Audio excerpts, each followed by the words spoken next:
it's Ivy Slater, and you're listening to Her Success Story podcast, a show where gutsy businesswomen share their success journey.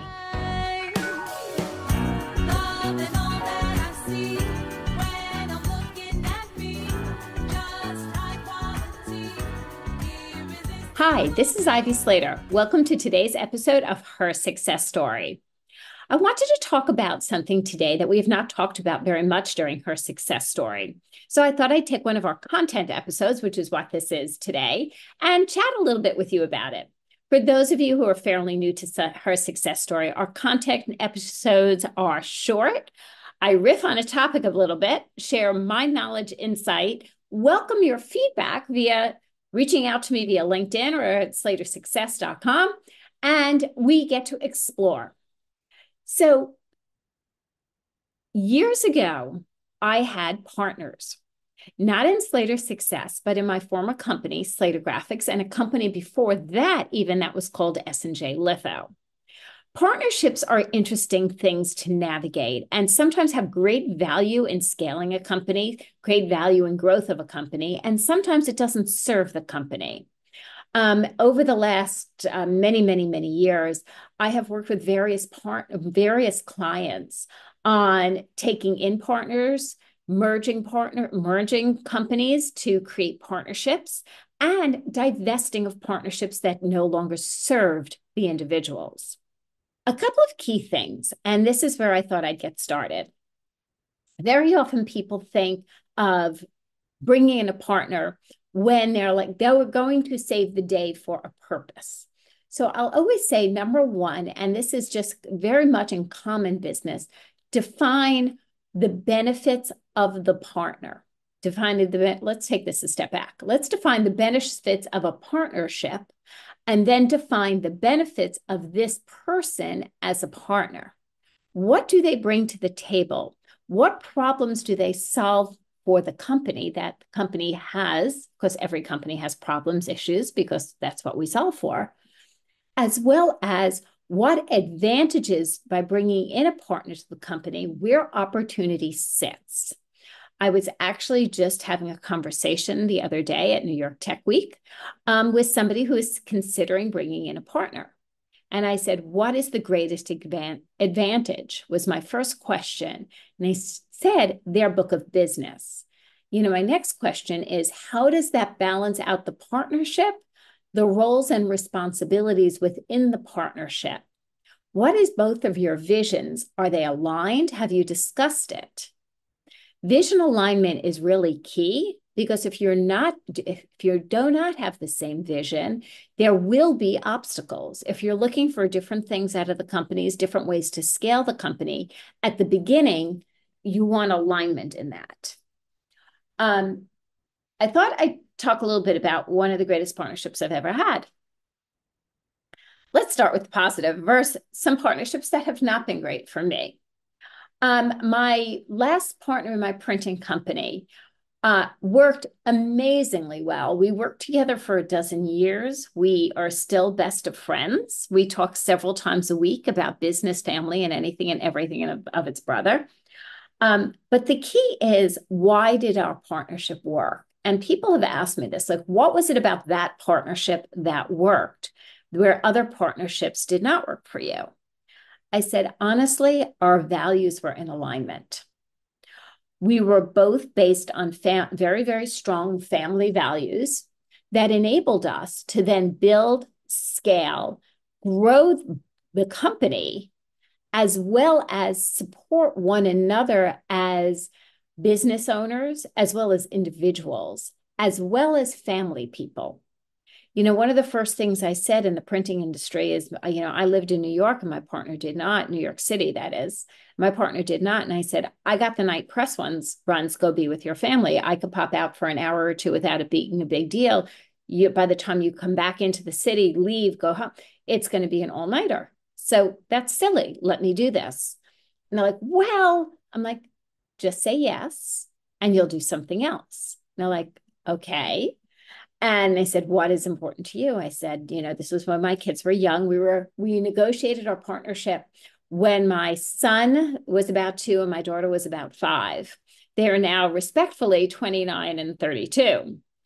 And I said, well, I want to be, I want to be able to go on a field trip. I want to be able to go on a vacation. And I have to know my clients are taken care of. My clients are my livelihood for the future.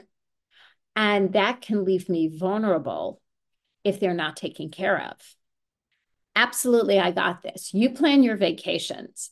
And we sat and we talked over numerous meetings on what was important to each one of us. We talked about the obstacles we've had in business before. We laid the cards on the table. Then we went into an experimental period where we kind of lived together without matrimony. And I'm not kidding, ladies and gentlemen. Here's the deal about partnerships. We're very often with our partners more than we are with our spouses, our best friends, our children, or anybody else. We spend more time with our partners than almost anybody else there is to spend time with, even our dear loved ones. So I'm going to give you a little tip here. If you don't like them, don't do this. If you don't like them, if you don't respect them, if your values are not aligned, it will fall apart at some point. So have those meetings, those conversations. Understand each of your strengths as well as your weaknesses. Identify roles and responsibilities based on strengths, as well as looking at the weaknesses up front and saying, what will I do to develop it? How can I improve myself that will be of help? Because when the company continues to scale and grow, we want to have aligned strengths, recognize on weaknesses, and be doing something about it. Because one day that partner is going to be on vacation and I'm going to have to pitch hit, weakness or no. Have the loyalty to stand up for one another, no matter what. Think about this as parents, combined effort against your children. Even when you might disagree with one another, you show up with a combined message. That combined message goes the same in a partnership. Combined message to your team, a combined message to your customers. Know you're in sync. If you're not, work on it. Bring in a consultant, bring in a coach, bring in whatever you need to do, sit down and have conversations, go out and take a walk. We used to do, my best partner and I used to do that regularly. We used to every couple of weeks just go out of the office and take a walk together. Why? It gave us the place to explore new ideas, talk things through without the interruptions or boundaries of the office or restrictions of the people around us. It was a great opportunity and gave a lot of advantages to our companies in the growth stage. It also, when I knew I was ready to navigate out, I looked at him and I said, let's take a walk. And I talked through what my thoughts were, what my ideas were, what was important to me. And the greatest gift back was, I know this isn't right for you anymore. Let's figure it out. We'll figure out a way that's best for both of us. Hence, we took a bunch of walks, and we did, and created a wonderful and successful succession plan with me exiting the company in my mid-40s with a solid future and happiness in front of me. And remember, I speak to him almost every day, if not every other day, because we're still dear friends. We combined not just our businesses, we have combined our families because we lived and live today on the same value system of family first. Look at the obstacles up front. Look at any and every problem that can come your way and talk it through. Talk through different points of view, how you would see them, how you would navigate it. You don't have to have a solid plan of what you're going to do about it, but you do have to have open communication to create great success. So, in summing this up, partnerships can be the greatest thing and they could be your worst nightmare. Take it with baby steps. Do the exploration when you're considering bringing in a partner, merging a company, having a partner in any way, shape, or form. Take it in baby steps. Small sips of that drink.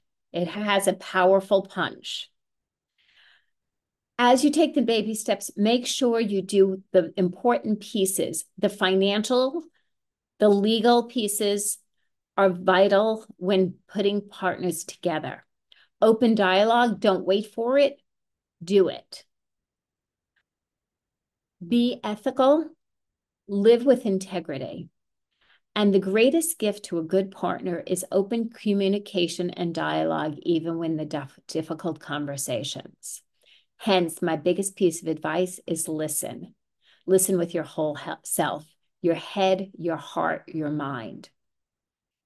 Thank you for joining me here today on Her Success Story. I hope this piece on partnerships is beneficial. Again, any questions, reach out to me on LinkedIn, reach out through slatersuccess.com. Let me know what you think. If this was helpful to you and you could share it forward, I would appreciate that. And remember to hit subscribe.